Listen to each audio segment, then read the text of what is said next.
go. We see the Earth. You got it. Hey, from Area 51 Raceway. So today what I've done in the progress of the track was set up my jig for the router. We made a yardstick and draw out our lines. And this is a very handy tool. Yardstick I think works the best, to be honest, and actually using a aluminum ruler, but that's just me. If you want to use aluminum, drill through aluminum, go for it. But whatever you prefer will work. But this worked pretty good, the ruler, and I like it, so I'm going to obviously hold on to it for you never know for the future. And then what I did was I went to Home Depot this morning, or excuse me, Lowe's. This time it was Lowe's, and I picked up a piece of plexiglass and had it cut 6 inches wide, and this is 3 feet long. Now on Harry's article it said 4 feet, but I really didn't need the 4 feet because I think 3 feet's efficient enough for this piece that I'm doing. So this is why I only went 3 feet. And I mounted it, as you can see right here, to the plate. I drilled my holes, used a hole saw to cut the center out for the router bit, and then used the mounting areas to put it on. So this way it mounts on the other side of the plexiglass. And then you see these holes right here, and there's a little method to my madness. So this is kind of a mistake, but it was a happy mistake. So I drilled these holes out to where this is where the yardstick exactly matched the yardstick. And I didn't realize that I kind of drilled in the wrong spot to actually route the lanes. So no big deal. That's cool to have those if I ever need them for drawing. So what I did was I made the holes 4 inches apart where I would mount this here, and I'll show you what I mean by this. So just like the drawing yardstick, and this is now a drawing how would you say, a lane drawing tool as well. I kind of made two. So what I did was, where they're marked in red, I basically did this. I pre-mounted this. Let me screw this in to check my position of my router bit, and I mounted the router and the bit into the router, and I kind of plunged it down to the point where it touched the wood, and I was looking through here to see where it would hit, and then I kind of mark it and where I see where the router would be cutting, and then I made my mark here, and then what happens is there are 4 inches of lane separation, and so these are 4 inches apart from each other, the ones that are in red. So I could route this with this jig, route my lane, right? When I'm done routing lane 1, which is the outside lane, I simply just remove this screw, and what I'm going to do is move it to the next hole that's red, which is 4 inches inward. So move it 4 inches where I have it marked, and I will screw this in just like that. And now I have lane 2, and I checked this all before I drilled the holes and measured, make sure everything was good.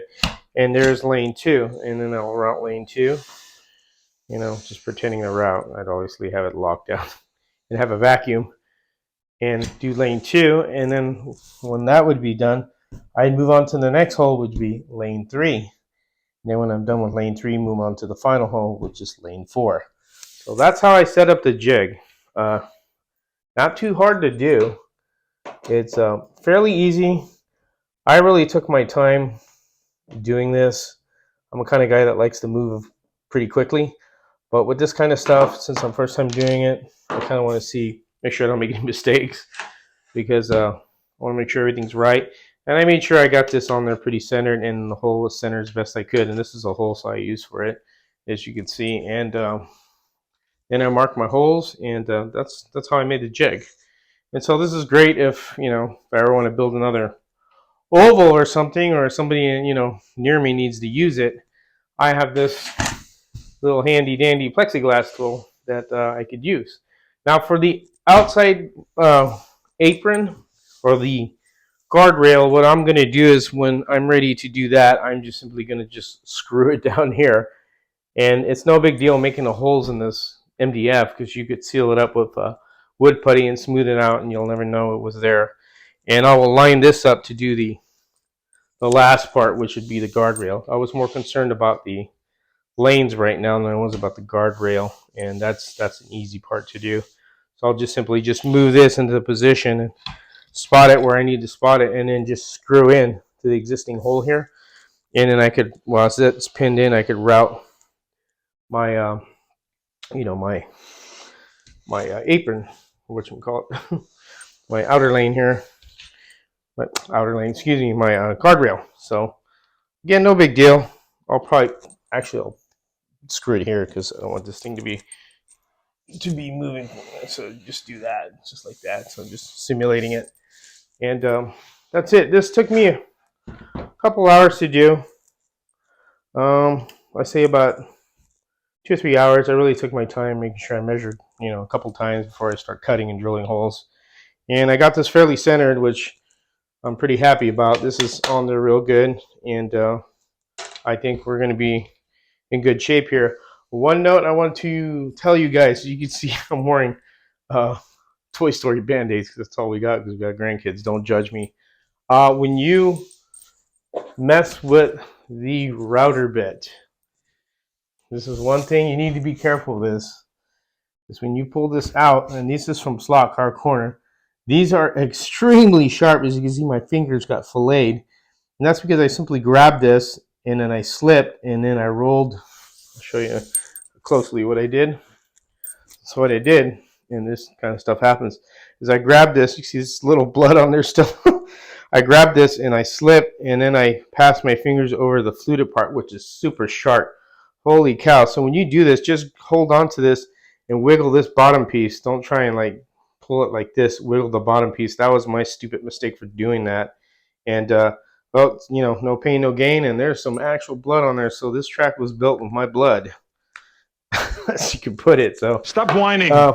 Just take care that for a safety thing, be really careful with this thing. It is so super sharp, man. I screamed like when I pulled my finger out of it, away from it, and that thing's real sharp. Just keep in mind. So that's just the progress what we're doing. It's just setting up the jig. That's what I went over, and as you can see, have the cars here to show you the lane spacings and stuff of each of the cars, for 132nd, and then 125th and 124th would be a little bit different, but it will work. And there's plenty of room in the apron for the car to slide out, which I wanted. That was one of my important things that I want, especially with land barge cars, as they are a lot larger and they swing out more. So this will give me a lot of room. I don't have to worry about it banging it. So they can come with a nice slide if they want to. And that's basically it for now. So routing will begin next week, but it may not happen because the weather in North Carolina is rainy and cold. Oh. And I don't see any sunshine until maybe the following week. So I will do a video, of course, on the routing. And what I'm going to do is do a test run on a piece of scrap, because you want to do a test run on a scrap and check your depth. And it's 3/8 you need to go is the depth, I believe. And I'm going to do that with a scrap piece, and then I'm going to get different guides and check the depth. And when you do check the depth with a guide, you need to have the braids on the guide. Because if you cut too deep, and this bit, what will happen is you're going to know you're cutting too deep, because I was told that you're going to see the wood start burning because you are going past the cutting point and hitting the top of the tool or the bit where there's nothing that cuts anything, and that's like just smooth metal surface, and you'll know you're going way too deep. So when you do route these lanes, check them when you're done routing them with the test run, like I'm going to do there. I'm going to check them with a commercial guide with braids on it, and I'm going to check a Slotting Plus, check a Carrera one. I'm just going to do various different things just to check, maybe not Carrera one, but do things to check the depth to make sure I'm good where I need to be. And again, if you do one of these projects, it's actually not as hard as it looks. I really was kind of worried that I wouldn't get any of this right because this is all woodwork. Obviously, I've sliced my fingers today because of this bastard. And please keep in mind that thing's super sharp. Don't grab that thing and try and pull it up. Hold it and grab the bottom again. I emphasize that more because this hurts right now, and it's going to hurt later on because it cut pretty deep. So not deep enough that I had to go to the emergency room, but deep enough to where blood started getting on the tool, and then I had to go to the bathroom and clean it out, and then put the little Toy Story band-aids on because that's all we got. So when we do a test run, I will have that on camera, and I will show you what I'm going to test on. I got a couple of scrap pieces back here, just like with plexiglass. I got a couple scrap pieces. I had to buy like the certain amount of sheet to get what I needed from that piece. And here's a piece of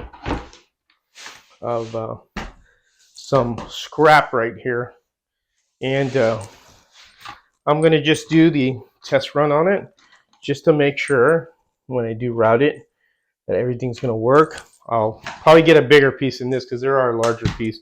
I could do this. I could screw this on and just draw a line with this and then just position it and then just move it and come out and then get my guides and check the depth and with the braid on to make sure everything's cool. And it should be good to go. You have to remember too, because you want the braid on there because the gain is actually will be even with the track surface because that's where the braid will be riding on, and then the guide will be in the slot. So, but that's it from Area 51 Raceway. Just a progress report on Hangar 1 here on the various tool that I had to make this happen. And again, I want to thank everybody for watching and thank all the guys that are interested in this. And I hope to see one of you guys build one of these. It doesn't have to be an oval. You could even do a road course. You just have to draw out your lines and do things a little differently. But it's not. I don't think it's too difficult to do that. But there are a lot of people that have done it. So I'm just sticking with the oval because it's a little bit what I really wanted. So, but maybe one day I'll do a road course. Who knows? If somebody want me to help them do what I do. So that's it. Again, as always, take care and have fun racing.